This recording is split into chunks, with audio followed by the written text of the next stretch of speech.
जहाँकि 10 दलर 10 मंडल मंदिर शुभकार्य चली कलशयात्रा सरीगला आम पाखे आम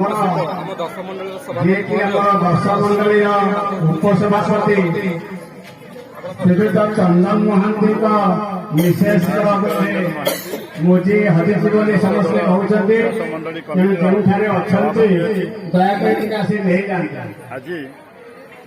आम 10 मंडली 10 दल कमिटीर श्री श्री राधाकृष्ण जीव का मंदिर प्रतिष्ठा उत्सव उपलक्षे एक विराट कलश शोभायात्रा आयोजन करा कमिटीर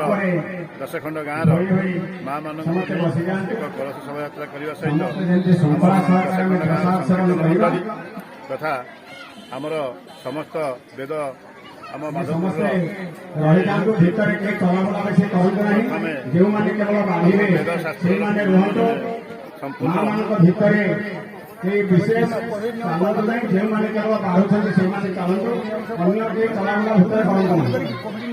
कोविड नियम पालन करमर अमरेन्द्र नंद जे कि आमर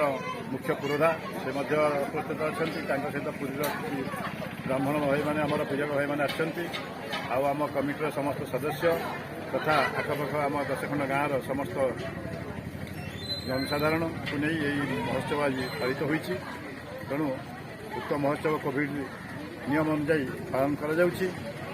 समस्त को सहयोग मु कामना करुच्ची जपरी ये प्रतिष्ठा उत्सव सुचारूपे पालन कर समस्त ग्रामवासी को तथा मोर कमिटी मेंबर को तथा मोर जनसाधारण को मोर यही अभिभाषण जरिया मोर अनुरोध से माने